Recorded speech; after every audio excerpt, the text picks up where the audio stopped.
They finally texted you. After all the silence, the waiting, the endless nights wondering if they'd ever think about you again, there it is.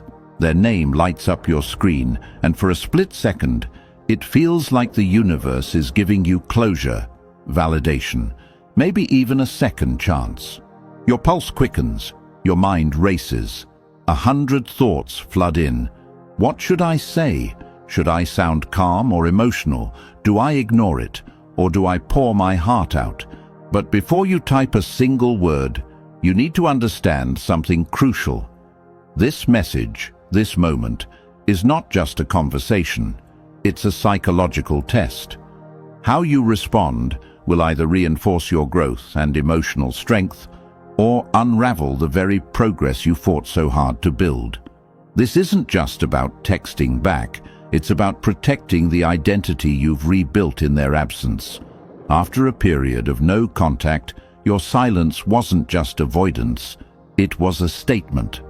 A powerful shift from needing their attention to reclaiming your worth. You were rewiring your nervous system, resetting the emotional addiction, pulling your energy back from a place that drained you. And now, with one message, the old patterns try to awaken again. The need for approval, the urge to be heard, the impulse to prove something. But here's the truth, no one tells you.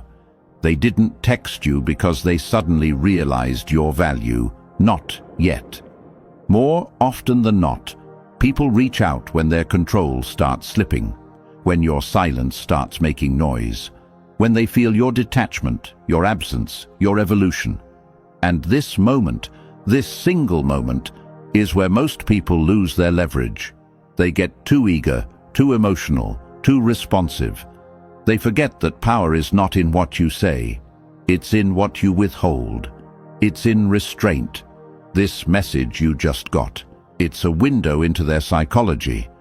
Are they guilt-tripping you, testing the waters, dropping a breadcrumb to see if you're still hooked, or genuinely reaching out? Whatever the reason, your response will teach them what they can or cannot get away with.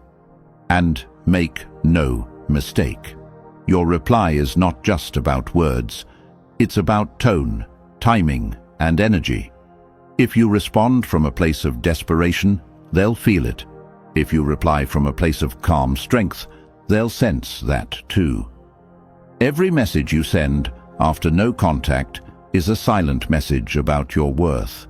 And in this moment, silence is your most powerful sentence. So, if you want to maintain your power, protect your peace, and truly flip the dynamic, you must avoid the reply traps that almost everyone falls into. Because once you fall into them, it's incredibly hard to climb back out without losing respect, both theirs and your own. This is more than just another video. This is your emotional armor. So let's expose the 3 biggest reply traps that silently destroy your power when they reach out, and more importantly, how to avoid them with strategy, calm, and stoic clarity. Number 1. Over-explaining your feelings. When they finally break the silence and message you, it can feel like a dam of emotion is about to burst. All the unsent messages, the nights you played conversations in your head, the imaginary dialogues where you finally told them how much they hurt you, they all rush to the surface. It's tempting to believe that if you just explain how deeply you were wounded, how long you waited for a response, how every unanswered message felt like rejection all over again, maybe then they'll understand. Maybe then they'll apologize. Maybe they'll regret everything and come back for real this time. But this is the exact trap, the emotional trap that so many fall into. You take their single message and turn it into your stage for confession. You pour your heart out, thinking that honesty will heal everything. You reveal how much you still care, how broken you were, how hard it's been without them. But in doing so, you unintentionally flip the dynamic back in their favor. because now they're no longer the one being confronted by the consequences of their actions. They're being comforted by your vulnerability. They no longer have to wonder if you've moved on or grown stronger. You've made it crystal clear. You were just waiting, and that single truth kills all the power and mystery you had rebuilt through silence. The hard reality is that people don't regret losing someone because that person explained their pain. They regret losing someone when they realize they can no longer access them. Regret is born in absence, not explanation. It's born in the space you create when you stop giving them emotional supply. When you break no contact by over-explaining your emotions, what you're really doing is seeking permission to still care. You're hoping they'll say, "I felt the same," or "I'm sorry, I made a mistake." But you're putting your healing in the hands of the very person who broke you. That's not empowerment. That's dependency in disguise. And here's what makes this trap so dangerous. It feels authentic. It feels noble, even. You tell yourself you're just being honest, transparent, open-hearted. But what you're really doing is negotiating your self-worth in the emotional marketplace, trying to get their validation in exchange for your vulnerability.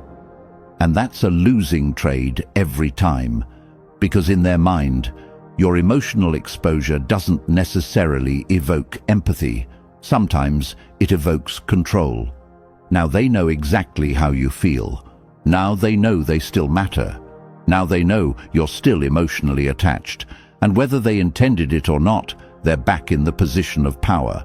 Not because they earned it, but because you gave it away by oversharing. The psychological truth is this: people value what they fear losing, not what's always available, not what begs to be understood.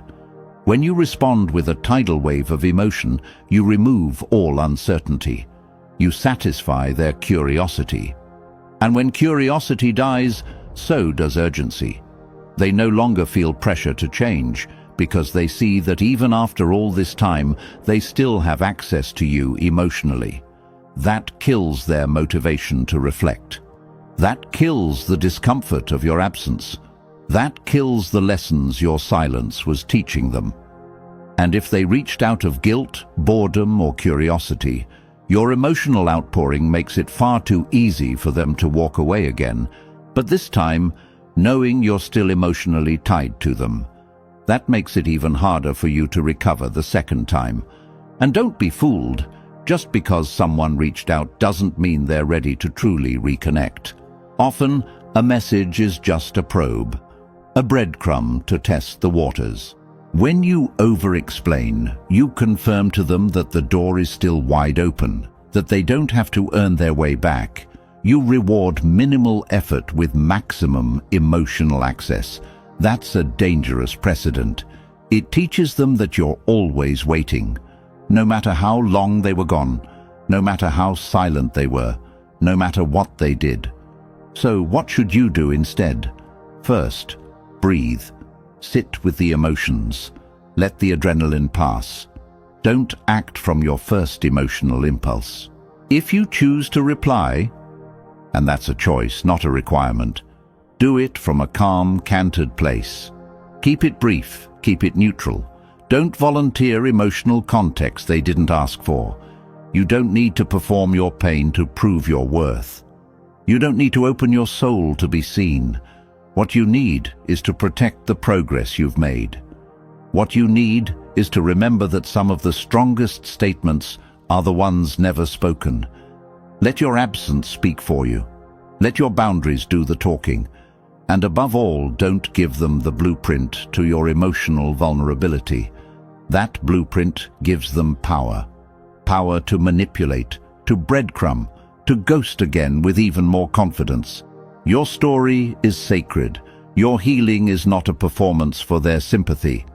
Hold your ground. Keep your emotions private, where they can mature into wisdom, not ammunition for someone else's control. Because once you fall into the habit of over-explaining, you train your nervous system to seek relief through others' understanding. And that means you're always waiting on their response to feel okay. But emotional independence is built on the opposite, knowing how to sit in your truth without needing it to be witnessed, validated, or applauded. That is where true strength lives. That is where you become untouchable. Number 2, asking for closure. When they reach out after a period of silence, it feels like the door you've been staring at for so long has finally cracked open. 1,000 questions rush into your mind like a flood. Why did you leave? Was I not enough? Did you ever really care? These questions have haunted you in quiet moments, whispered in the background of your healing, lingering like ghosts in the silence they left behind. And now that they've messaged you, you feel this surge of hope. Maybe now you'll get the truth. Maybe now they'll explain why they disappeared, why they changed, why everything fell apart. But this is one of the most deceptive and emotionally seductive traps of all: seeking closure. It feels like a path to healing, but it's often just a back door into staying emotionally entangled. Because here's the raw truth: the person who shattered your peace is almost never the one who will return it. You think you're asking for answers, but what you're really doing is giving them the power to define your healing. You're placing your emotional resolution in the hands of someone who already showed they couldn't hold it with care. You're essentially saying, "I can't move on until you explain yourself." And that kind of attachment is disguised dependence. It seems like logic, a healthy need for clarity, but at its core, it's emotional hesitation. It's resistance to letting go fully. Neuroscience confirms that the brain is wired to complete narratives. Incomplete stories cause cognitive dissonance, that itchy mental discomfort where you're trying to reconcile conflicting emotions. Your brain wants to put all the pieces together, make sense of the pain, file the memory away neatly. But emotional life doesn't work like that. Some stories don't end with a clean explanation. They end with silence.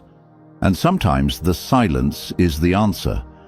You have to understand that asking someone who left you broken to explain why they did it is like asking the storm why it destroyed your house.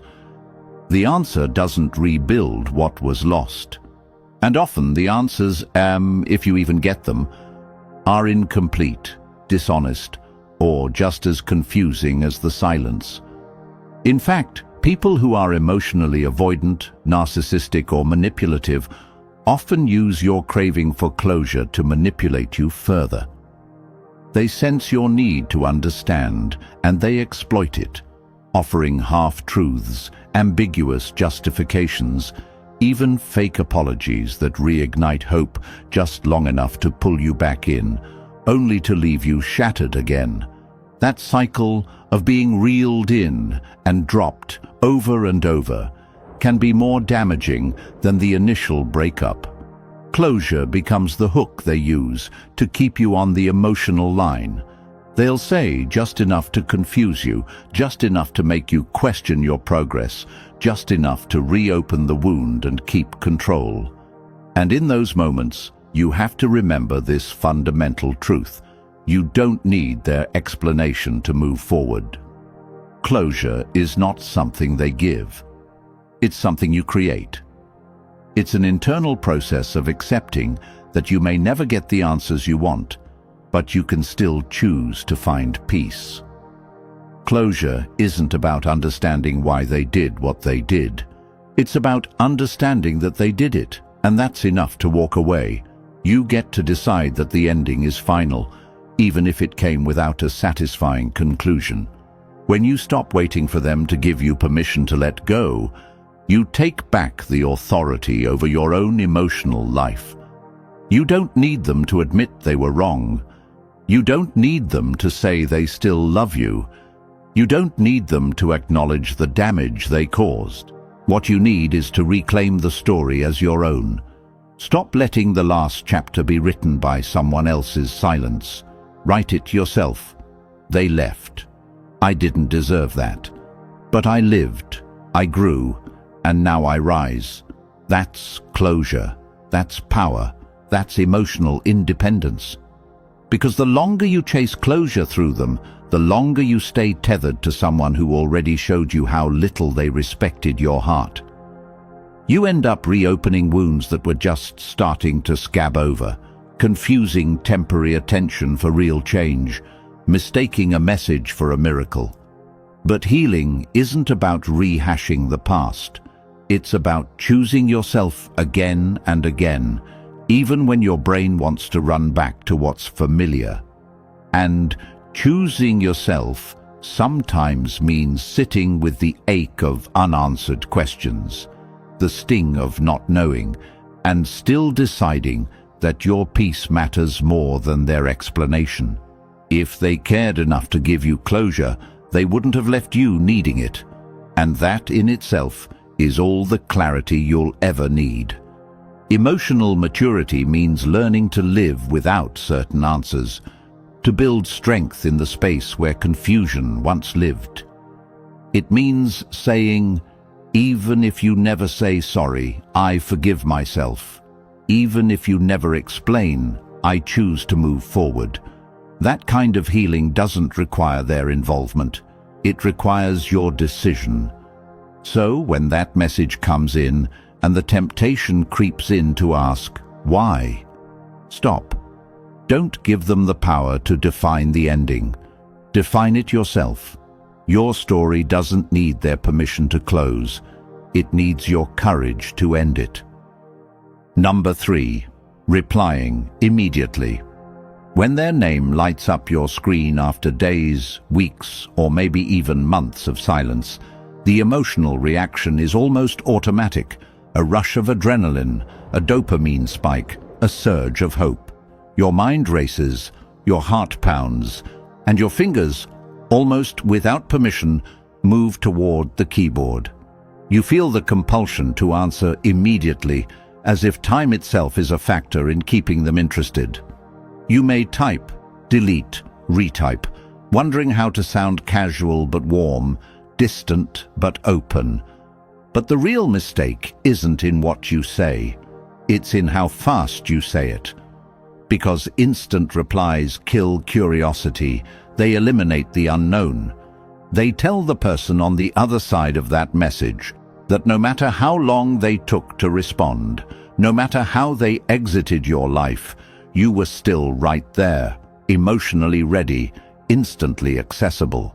And in the psychology of attraction and power dynamics, availability equals predictability. And predictability, especially after separation or emotional distance, kills tension. Without tension, there is no intrigue. And without intrigue, there is no value being built. One of the most overlooked truths in relationship psychology is that attraction is not just about affection, it's about perception. And perception is controlled by timing, pacing, and mystery. When someone sends you a message, especially after a period of absence, it is rarely an act of full commitment. More often, it's a test, it's a probe, it's a small breadcrumb tossed into your emotional space to see if you're still willing to follow the trail. By responding instantly, you not only swallow the bait, but you also confirm that they still hold emotional weight in your world. You validate their importance without them having to earn it back. You reinforce the idea that your time, attention, and emotional energy are still theirs to access at a moment's notice. That kind of dynamic isn't attractive, it's confirming, and what's confirmed is no longer chased. In contrast, when you delay your response, not out of manipulation, but out of self-respect and control, you shift the emotional balance. You introduce uncertainty. You send a subtle message that your time isn't freely given, that your attention isn't something they can just summon on command. This delay doesn't create conflict. It creates contrast. And in that contrast, they start to wonder. They begin to ask questions they haven't considered in a while. Are you still angry? Have you moved on? Are you with someone else? These questions breed emotional investment, and emotional investment is the root of value in all human connection. It's not cold or distant to make someone wait. It's powerful. Because value is always attached to what isn't easily acquired. Think about it. When something is available 24/7, it loses its perceived importance. Scarcity creates demand. In human interaction, scarcity is not about being absent, it's about being selective, and selectivity signals self-worth. It tells the other person that you have a life outside of them, that your emotional world has expanded, that your happiness is no longer tied to their presence. That realization can be jarring for someone who expected to find you in the exact place they left you. And make no mistake, the timing of your reply sends a message louder than your words. When you wait to respond, you're not just delaying a conversation. You're communicating a shift in dynamic. You're showing that they no longer have the power to disrupt your peace. That you're not jumping to reconnect. That your silence wasn't a pause. It was a reset. It's important to understand the psychological mechanism behind this. Humans are wired to pursue what is uncertain, to chase what is not immediately given. This is known as the reward uncertainty effect. The idea that when rewards are unpredictable, the emotional attachment to them grows stronger. This is the same principle used in gambling, social media, and behavioral conditioning. So, when you delay your response, you unknowingly trigger this same psychological loop. You become less predictable, more elusive, and therefore more engaging. The irony is that in relationships, especially after emotional damage, the person who appears less attached often gains more influence, and that influence isn't about manipulation. It's about emotional discipline. It's about not allowing someone back into your life just because they decided to reappear.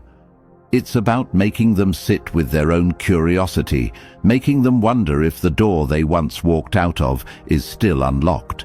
That kind of emotional stance takes strength. It requires you to fight against your own impulses, to not seek comfort in instant connection, to not trade long-term value for short-term relief. It requires you to recognize that healing is not proven by how fast you respond, but by how well you manage your reactions. And even if you do decide to reply, let it be from a place of calm, not craving. Let it come from your rhythm, not their timing. Let it be a decision, not a reflex. Because every message you send reinforces a story, the story of whether you've grown stronger or remained the same, the story of whether you've learned to honor your own time, or if you still live according to their emotional clock. And the most powerful story you can tell, without saying a single word, is this. You no longer react. You respond. Slowly, intentionally, and only when it serves your peace, because the one who waits isn't weak. They're wise. The one who pauses before responding doesn't lose ground. They gain leverage. And in that space between the message and the reply, you reclaim your power. In the aftermath of heartache, it's easy to believe that the power lies in action, in saying something, proving something, reacting quickly to reclaim connection. But true strength is often quieter. It's in the pause, in the choice not to respond from a place of desperation, but from grounded clarity. When you've endured the storm of silence, the long nights of overthinking, and the aching process of self-reflection, you come to understand that your healing wasn't just about letting go of them. It was about holding on to yourself. Every moment you resisted the urge to chase, every time you chose not to send that message, you were writing a new story. A story not driven by fear of abandonment, but by the awareness of your worth. The reply traps we've explored aren't about the texts themselves. They're about what they reveal. They expose how easily we can revert to old patterns the moment we get a flicker of hope.